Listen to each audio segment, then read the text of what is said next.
13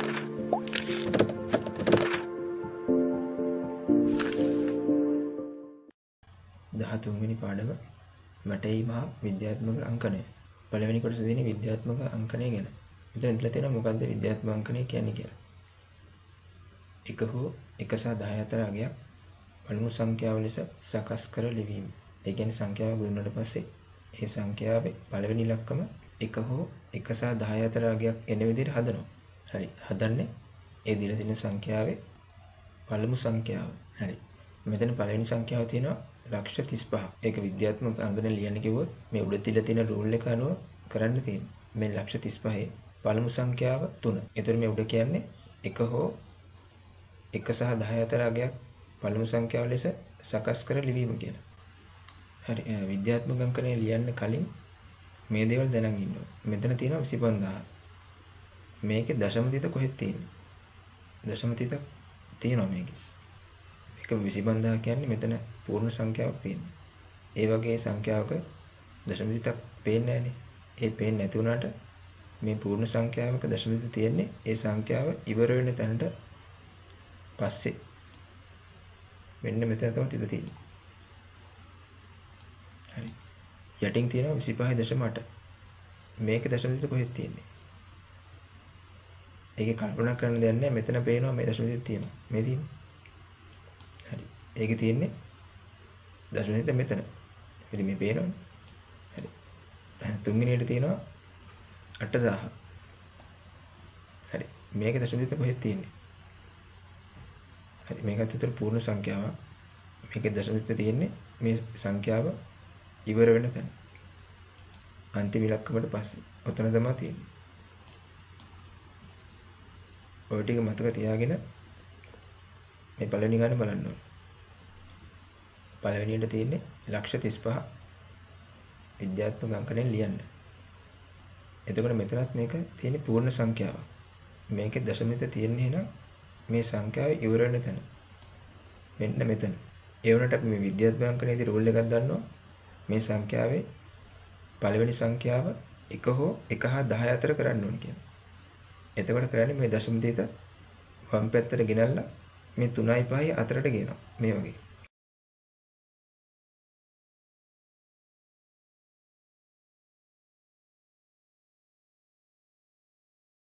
බිඳුව තියෙනවා 5ක්. හරි. දැන් මං කරේ මේ 3යි 5යි අතර ගේන්න හේතුව තමයි මේ පළවෙනි සංඛ්‍යාව 1 හෝ 1 හා 10 අතර සංඛ්‍යාවක් කරන්න ඕනේ. දැන් මෙතෙන්ට ගෙනාවට පස්සේ මෙතන තියෙන්නේ 3.5. 3.5 කියන්නේ 1යි 10යි අතර සංඛ්‍යාවක්. ඒතර රූල් එක හරි. ඊට පස්සේ මම මේ දශම තිත ඉලක්කම් කී සැරයක් වම් පැත්තට ගෙනවද බලනවා. මෙතනින් බලන්න මෙතන බිංදු 5ක් තියෙනවා. ඒතර වම් පැත්තට ඉලක්කම් 5ක් පන්නගෙන ඇවිල්ලා තියෙන මේ දශම තිත. ඊට පස්සේ මෙතන 5කුත් තියෙනවා. ඒතර ඔක්කොම මෙතන බිංදු 5යි තව ඉලක්කමකුත් තියෙනවා 5. ඔක්කොම ඉලක්කම් 6ක් වම් පැත්තට අරන් ඇවිල්ලා තියෙනවා. එතකොට ඒක මේ ගානේතර වෙනස් වෙලානේ. මේ ලක්ෂ 35 දැන් මම මෙතන දශම සංඛ්‍යාවක් කරගෙන. ඒ හින්දා මම ගුණ කිරීම දාලා ඒ මං ඉලක්කම් පන්නපු ගාන 10 බලයක් විදිහට ලියනවා. මම එතකොට මෙතන ඉලක්කම් මේ දශම තිත අරන් ඇවිල්ලා තියෙන ඉලක්කම් ඔක්කොම 6ක්. එතකොට මම මෙතන දාන්නේ 10 6. දැන් මම මේ විද්‍යාත්මක අංකනේ මේක ලියලා තියෙනවා. පළවෙනි ඉලක්කම මම 1යි 10 අතරට ගෙනාවා. හරි. දෙවෙනි ගානේ 28000 තියෙන්නේ. ඒක විද්‍යාත්මක අංකනේ ලියන්න කිව්වොත් මෙතනක් තියෙන 28000 කියන්නේ පූර්ණ සංඛ්‍යාවක්. ඒතර ඒකේ දශම තිත තියෙන්නේ මේ 28000 ඉවර වෙන තැන. මෙන්න මෙතන. මම මේ රූල් එකට අනුව මම මේ 28000යි පළවෙනි ඉලක්කම 1 හෝ 1 හා 10 අතර අගයක් අතරට ගේන්න ඕනේ. ඒකින්ද මම කරන්නේ මේ දශම තිත මේ 2යි 8යි අතරට ගේනවා. හරි. මම ඒක අරගෙන ආවා. ඊට පස්සේ බලන්න මේ දශම තිත ඉලක්කම් කීයක් වම් පැත්තට අරගෙන ආවද කියලා. දශම තිත මේ 2යි 8යි අතරට ගේන්න ඉලක්කම් 4ක් වම් පැත්තට අරන් ඇවිල්ලා තියෙනවා. එතකොට ලියන්න ඕනේ 10 4 වෙනි බලය. තුන්වෙනි ගාන තනියම try එකක් දෙන්න. වීඩියෝ එක pause කරලා තනියම හදන්න. හරි. තුන්වෙනි ගානේ පූර්ණ සංඛ්‍යාවක් තියෙනවා. එතකොට ඒකේ දශමයට තියෙන්නේ මෙන්න මෙතන. එතකොට ඒක ලියන්න පුළුවන් මේ විදිහට ලියනවා. දශම තිත මම අරන් ආවා මේ 1.4ට. ඒ කියන්නේ මම පළවෙනිම සංඛ්‍යාව 1 හෝ 1.10 අතර අගයක් අතරට ගෙනාවා. 1 කරගත්තා. දැන් මෙතන තියෙන 1 දශමනේ. ඒතර පළවෙනි සංඛ්‍යාව ඒ රූල් එක හරි. හරි. ඊට පස්සේ මෙතන 10 බලයක් විතර ලියන්න ඕන හින්දා මෙතන මම 10 ලියාගෙන මෙතන කීයද දාන්නේ? 6. හතරවෙනි ගානේ තියෙන්නේ 5 විතරයි. 5 විද්‍යාත්මක අංකනේ ලියන්න කිව්වොත් කොහොමද ලියන්නේ? 5 කියන්නේ මේක ලියන්න පුළුවන් 5 1. හරි. දැන් මෙතන තියෙන එක ඉලක්කමයි. ඒතර මෙතන තියෙන ඒ ඉලක්කම 1.10 අතර තමයි තියෙන්නේ. ඒතර රූල් එක හරි. මේ රූල් එක හරි.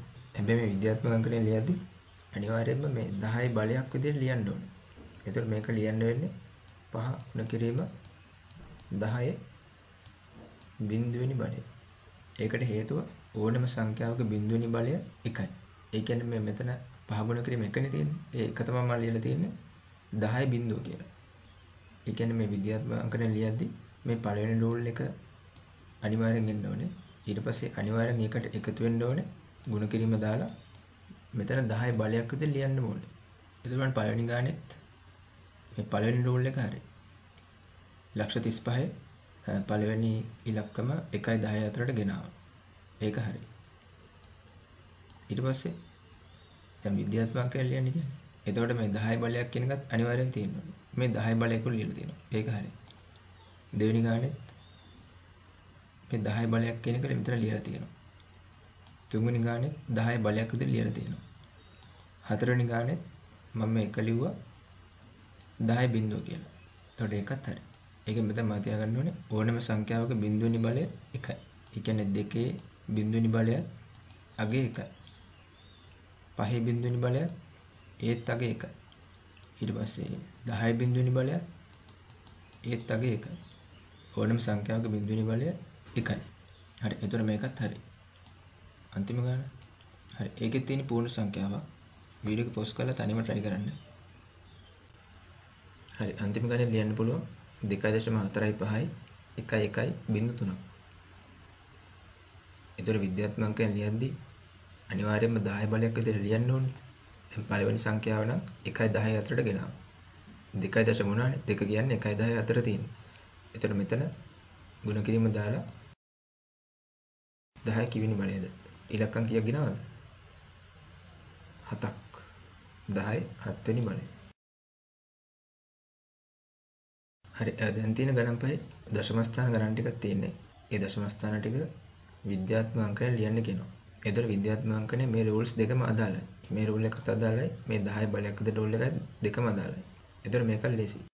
මේක ලියන්න කිව්වොත් මෙතන තියෙන්නේ දශම ස්ථාන 15.5. ඒතර මේකෙත් පළවෙනි සංඛ්‍යාව 1 හෝ 1 සහ 10 අතරට ගේන්න ඕනේ.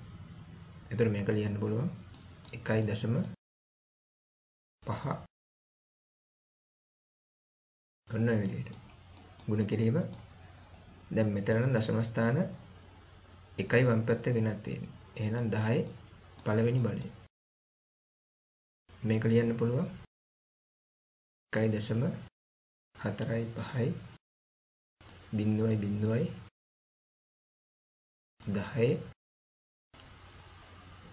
මෙතන දශම ස්ථානයේ තියෙන්නේ 5යි 0යි අතර. ඒක ඉලක්කම් දෙකක් වමට ගෙනල්ලා තමයි 1යි 4යි අතර දශම ස්ථානයේ අරන් ගිහලා තියෙන්නේ. ඒතර ගෙනල්ලා තියෙන ඉලක්කම් දෙකයි. 10 දෙවෙනි බලය. මෙතන හරි. මෙතන නම් 1.0 තියෙනවා. පළවෙනි රූල් එක හරි ගිහිල්ලා තියෙනවා. එහෙනම් ඒක ඒ විදිහින් ලියන්න. 1.0යි හැබැයි විද්‍යාත්මක අංකයෙන් ලියද්දී අනිවාර්යයෙන්ම 10 බලයක් විතර ලියන්න ඕනේ. එහෙනම් 1.0 ගුණ කිරීම 10 බිඳුවෙනි බලය කියලා ලියන්න ඕනේ. 10 බිඳුවෙනි බලය 1යි කියලා ගන්නවා. ඒතර ඕනම සංඛ්‍යාවක් එකෙන් ගුණ කරොත් ආපහු වෙන්නේ ඒ සංඛ්‍යාවමයි. ඒ කියන්නේ ගානට ප්‍රශ්නයක් වෙලා නැහැ. හතරවෙනි ගාන ලියන්න පුළුවන් 5.2 දෙක ඉලක්කම් තව දෙකක් තියෙනවා. 1යි 4 ගුණ කිරීම 10 ඉලක්කම් වමට අරන් ගිහලා තියෙන 1යි. 10 පළවෙනි බලය. මේක ලියන්න පුළුවන් 6.5 5යි 4යි 5යි 5යි 4 ගුණ කිරීම මෙතන ඉලක්කම් ගිහලා තියෙන්නේ වම් පැත්තට 2යි 10යි 2. හරි මෙතන වෙනස් ගණන් පහක් තියෙනවා. මේ ගණන් පහ දිහා බලන්න මේ හැම එකක්ම බිංදුවයි දශම බිංදුවට වඩා වැඩි එකට වඩා අඩුයි බිංදුවයි 1යි අතර තියෙන්නේ. මේ වගේ සංඛ්‍යාවක් විද්‍යාත්මක අංකයෙන් ලියන්න කිව්වොත් කලින් ඉගෙන ගත්ත රූල්ස් දෙකම මේකට අදාළයි. හරි. මෙතන ගණන් පහ බලන්න කලින් මෙතන තව ගණන් දෙකක් තියෙනවා. මේ දෙක විද්‍යාත්මක අංකයෙන් ලියන්න කිව්වොත් මෙතන තියෙනවා 25.6.2. එතකොට මේක ලියන්න පුළුවන් 2.5 6යි 2 ගුණ කිරීම 10 බලයක් විතර ලියන්න ඕනේ. මේ දශම තිත වම් පැත්තට වමට තමයි එකක් අරන් යන්නේ. දශම තිත වම් පැත්තට අරන් ගියොත් මේ 10 එන බලය ධන. ඒ කියන්නේ දශම තිත වම් පැත්තට අරන් ගියොත් මේ 10 එන බලය ධන එන්නේ. මෙතන නම් 1 එන්නේ. මේක ධන එකක් තමයි එන්නේ. ඒ කලින් පාඩමෙන් කරා. මෙතන යට දෙවෙනි ගණනේ තියෙනවා 2500. ඒතර මේක විද්‍යාත්මක අංකයෙන් ලියුවොත් එන්නේ 2.5 ගුණ කිරීම 10. මෙතන තිත තියෙන්නේ නැත්තේ මෙතන පූර්ණ සංඛ්‍යාවක් ඉඳලා. මෙතන 2.5 2යි 5යි අතරට දශම තිත ගියා කියන්නේ මේ දශම තිත වම් පැත්තට 3 සැරයක් ගිහින් තියෙනවා. වමට ගිහිල්ලා තියෙනවා. ඒතර මෙතන අපි බලය දැම්මේ 3. හරි. ඒ කියන්නේ දශම තිත වම් පැත්තට අරන් ගියොත් 10 බලය එන්නේ ධන. මේ දශම තිත වමට අරන් ගිහිල්ලා තියෙනවා. හරි. 0.55 විද්‍යාත්මක අංකයෙන් ලියන්න ගියොත් එහෙම ඒකෙත් පළවෙනි සංඛ්‍යාව 1 හෝ 1 සහ 10 අතර අගයක් ගන්න ඕනේ. එතකොට මේක ලියන්න පුළුවන් 5.5 5.5. එතකොට 5.5 කියන්නේ 1යි 10යි අතර තියෙන්නේ. එතකොට ප්‍රශ්නයක් නැහැ. ඊට පස්සේ හැම වෙලේම විද්‍යා අංකයෙන් ලියද්දි 10 බලයක් විදිහට ලියන්න ඕනේ. එතකොට මේක ලියනවා ගුණ කිරීම. දැන් මෙතන බලන්න දශම තිත අරන් ගිහලා තියෙන්නේ දකුණු පැත්තට එකක්. දශම තිත වමට අරන් ගියොත් තමයි 10 බලය ධන වෙන්නේ.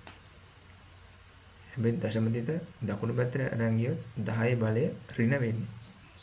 ඒතර මෙතන එකක් අරන් ගිහලා තියෙන්නේ 1යි කලින් ඔගේමයි හැබැයි ඍණ. දශම තිත අරන් ගිහලා තියෙන්නේ දකුණු පැත්තට හින්දා. ඒතර යට එක ලියන්න පුළුවන්. මේ දශම තිත අරන් යන්න වෙනවා 4යි 5යි අතරට. 4.5 හරි. ඒතර 4.5 කියන්නේ 1යි 10යි අතරට ආයෙත් ඇවිල්ලා.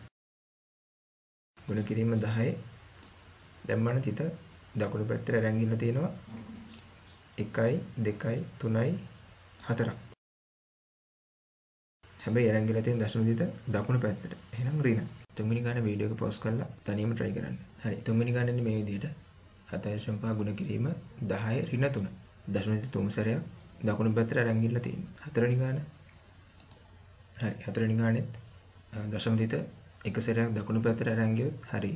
එතකොට 1.125 මෙතන ඉන්නේ 10 ඍණ 1. පස්වෙනි ගානෙත් දශම තිත අරන් යන්න ඕනේ දකුණු පැත්තට එක සැරයයි. එතකොට මෙතන ඉන්නේ 10 ඍණ 1. හරි. දැන් විද්‍යාත්මක අංකනේ සංඛ්‍යා ටිකක් දීලා තිනවා. ඒවා සාමාන්‍ය ආකාරයට ලියන්න තියෙන්නේ. එතන පළවෙනි එක 5.24 ගුණ කිරීම 10 තුන්වෙනි බලය. මේක මේ තියෙන්නේ විද්‍යාත්මක අංගයෙන් ලියලා තියෙන්නේ. 10 බලයක් තියෙනවා. මෙතන 5.24. පළවෙනි ඉලක්කම 1යි 10යි අතර තියෙනවා. හරි. විද්‍යාත්මක අංකයෙන් තියෙන්නේ. එතකොට මෙතන මේ ගුණ කිරීම 10 තුන්වෙනි බලය තියෙනවා. එතකොට 10 3 ධන බලයක් නේ තියෙන්නේ. එතකොට මේ දශම තිත 3 සැරයක් දකුණු පැත්තට අරන් ගියාම හරි. එහෙම තමයි ලියන්නේ. එතකොට මේක ඉන්නේ 5240. මේ 5 ගාව 5යි 2 අතරින් දශම තිත දකුණු පැත්තට 3 සැරයක් අරන් ගියා. මේ බිඳුවක් දාලා තියෙන්නේ මේ දශම තිත දකුණු පැත්තට දෙසරයක් ගෙනාවම 524 වෙනවා. හැබැයි මෙතන තියෙන්නේ 10 3 වෙනි බලය. එහෙනම් දෙකක් නෙමෙයි ඉලක්කම් 3ක් කරයි යන්න ඕන. ඒතර තව පාරක් කරයි යන්න ඉලක්කමක් තියෙන්න බෑ. ඒතර අඩු ඉලක්කමක්, ඒ කියන්නේ අඩු ඉලක්කම් වලට බිඳු දානවා. ඒකෙන් එක බිඳුවක් දැම්මා. ඒතර 5240 වුණා. දෙවෙනි එකේ තියෙනවා 6.0 ගුණ කිරීම 10 4 වෙනි බලය. ඒකෙත් 10 4 වෙනි බලය කියන්නේ ධන බලයක් තියෙනවා. එහෙනම් මෙතනත් මේ තියෙන දශම තිත ඉලක්කම් 4ක් දකුණු පැත්තට ඇරයි යන්න ඕනේ. එතකොට මේක ලියන්න පුළුවන් 6 බිඳුව තියෙනවා. එතකොට ඔන්න එක ඉලක්කමක් පන්න ගත්තා. තව ඉලක්කම් 3ක් මදි. ඒ මදි ඉලක්කම් වලට බිඳු 3ක් දානවා. හරි. 60000යි. දැන් නිකම් බලන්න ඔයාලට 60000 දීලා ඒක විද්‍යාත්මකව ලියන්න ගියොත් එහෙම අපි දන්න පූර්ණ සංඛ්‍යාවක දශමයේ තියෙන්නේ ඉලක්කම ඉවර වෙන තැන මෙතන. එහෙනම් මේක විද්‍යාත්මක 60000 විද්‍යාත්මකව ලියන්න ගියොත් එහෙම ඔයාලා ලියන්නේ මේ විදිහට තමයි. හරි. තුන්වෙනි ගානේ තියෙනවා 2.412 ගුණ කිරීම 10 3. එතනත් 10 10 බලයේ ධනව තියෙන්නේ. එහෙනම් දකුණු පැත්තට ඉලක්කම් 3ක් දශම තිත අරයි යනවා. ඒතර උත්තරේ එනවා 2412යි. හරි. හතරවෙනි ගානේ තියෙනවා 2.5 ගුණ කිරීම 10 ඍණ දෙවෙනි බලය. ඒතර මෙතන ටිකක් වෙනස්. 10 ඍණ දෙකක් තමයි තියෙන්නේ. ඒතර මේමය ගණනක් හදද්දි හරි. ඒතර උඩ ගණන් තුනේ 10 බලයේ ධනෙ හින්දා දශම තිත දකුණට අරන් ගියා. දැන් මෙතන 10 බලයේ ඍණ හින්දා දශම තිත ඇරයි යන්න ඕනේ වම් පැත්තට. ඇරයි යන්න ඕනේ මෙතන 10 ඍණ 2 දෙනින් හින්දා දෙසරයක්. එහෙනම් මෙතන ලියා ගන්න 25 ලියා ගන්න. හරි. එතකොට කලින් තිත තිබ්බේ මෙතන. ඒක දෙකක් කරයි යන්න ඕනේ. එක සැරයක් කරන් ගියා. එහෙනම් මෙතන තිත ගෙනාවා. මේ තිත නැති වුණා. තව සැරයක් කරයි යන්න ඕනේ. මෙන්න මෙතෙන්ට ගේන්න ඕනේ. එහෙනම් මෙතෙන්ට බිඳුවක් එනවා. මේ තිත නැහැ. හරි. ඒ කියන්නේ දශම බිඳුවයි 2යි 5යි. දශම බිඳුවයි 2යි 5යි. කලින් තිබුණේ මේ 2යි 5යි අතර තමයි දශම තිබ්බේ. හැබැයි 10 ඍණ 2 තැනින්ද ඉලක්කම් දෙකක් වම් පැත්තට දශම තිත ගෙනාවා. එතකොට දශම බිඳුවයි 2යි 5යි වුණා. හැබැයි මේ වගේ මේ දශම බිඳුවයි 2යි 5 කියලා ඉලක්කම් ලියන්නේ. මෙහෙම වුණොත් මෙහෙම උත්තරයක් ආවොත් මේ ඉස්සරහට නිකන් බිඳුවක් දාගන්න. හරි. මෙතනත් ගණන් දෙකක් තියෙනවා. 3.0 ගුණ කිරීම 10 ඍණ 3. මෙතන තියෙන්නේ 10 ඍණ 3. ඍණ 3ක් කියන්නේ දශම තිත වම් පැත්තට 3 සැරයක් කරයි යන්න කියලා කියන්නේ. ඒතර මේක ලියන්න පුළුවන් 3. හරි. දශම තිත එක සැරයක් මෙතෙන්ට කරයි යනවා. එහෙනම් තිත තියෙයි මෙන්න මෙතන. හැබැයි 3 සැරයක් කරයි යන්න ඕනේ. එකක් ගෙනාවා, දෙකක් ගෙනාවා, 3ක් ගෙනාවා. එහෙනම් තිත අන්තිමට තියෙයි වෙන්න මෙතන තියෙන්න ඕනේ. මෙතන නෙමෙයි. හරි. ආයෙත් හොඳට බලන්න. කලින් තිත තිබ්බේ 3ට පස්සේ. ඔන්න එකක් ගෙනාවා. ඔන්න දෙකක් ගෙනාවා. ඔන්න 3ක් ගෙනාවා. හරි මේ 10 ඍණ 3නේ තියෙන්නේ. ඒ හින්දා 3 සැරයක් ගෙනාවා. එතන උත්තරේ දශම බිඳුවයි බිඳුවයි 3යි. සාමාන්‍යයෙන් මේ දශම බිඳුව බිඳුව 3 තියන්නේ නැහැ නේ. ඉස්සරහට බිඳුවක් දාගන්න. එතන අන්තිම උත්තරේ එනවා බිඳුවයි දශම බිඳුවයි බිඳුවයි 3. හරි. ඊළඟ ගානේ තියෙනවා 2.25 ගුණ කිරීම 10 ඍණ 1. 10 ඍණ 1ක් තියෙනවා. ඒ කියන්නේ දශම තිත එක සැරයක් වම් පැත්තට අරයි යන්න කියලා කියන්නේ. එතකොට ඔන්න දශම තිත තිබ්බේ මේ 2යි මැද.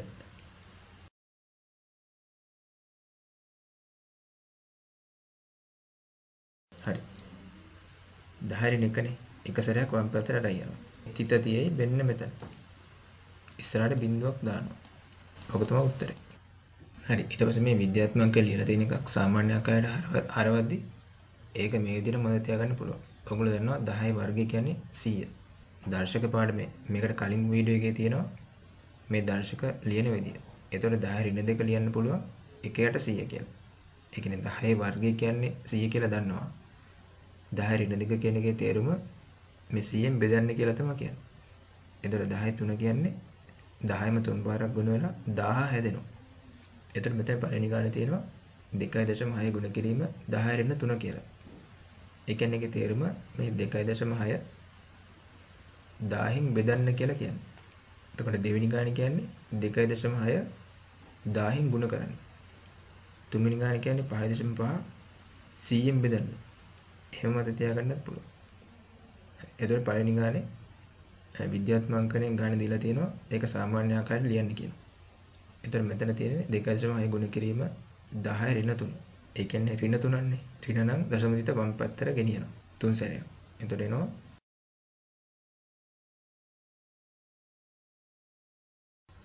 මුලට දාන්න වෙනවා බිංදු කීයද? 3ක් දාලා බලමු. හරි. එතකොට 2යි 6යි අතර තිත තිබ්බේ. ඉලක්කම් 3ක් වම් පැත්තට යනවා. 1යි 2යි 3යි. හරි. එහෙනම් තිත තියෙන්නේ මෙන්න මෙතන. හරි. 0.0.2යි 6. එතකොට දෙවෙනි ගානේ තියෙන්නේ 2.6 ගුණ කිරීම 10 3 කියලා. ඒ කියන්නේ මේ 2.6 10න් ගුණ කරන්න කියලා ඔගේ තමයි කියන්නේ. 10 3 කියන්නේ 10 නේ. එතකොට මෙතන එනවා දැන් මෙතන ධන 3ක් තියෙනින්ද 10යි ධන 3 තියෙනින්ද දශම විතර දකුණු පැත්තට යනවා. ඒ කියන්නේ 10න් ගුණ කරා වගේ. තිත තිබ්බේ 2යි 6යි අතර 3 සැරයක් කරගෙනවා. 1යි 2යි 3යි. ඒ කියන්නේ 2600. තුන්වෙනි එකේ තියෙනවා 5.5 ගුණ කිරීම 10 ඍණ 2. ඒ කියන්නේ නිකන් 5.5 100න් බෙදන්න වගේ. එතකොට මෙතන එනවා අපි දන්නවා දශම විත වම් පැත්තට ඇරගෙන ඉඳන් මුලට බිංදු දෙකක් දාගන්න. දැන් දශම විත තිබ්බේ 5යි 5යි අතර. ඉලක්කම් දෙකක් වම් පැත්තට යනවා. මෙතන එහෙනම් තිත තියෙන්නේ මෙතන. 0.0.5.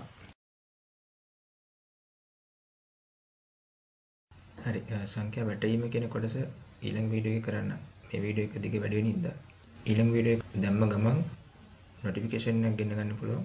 subscribe කරලා bell icon එක click කරලා තියාගන්න. Thank you.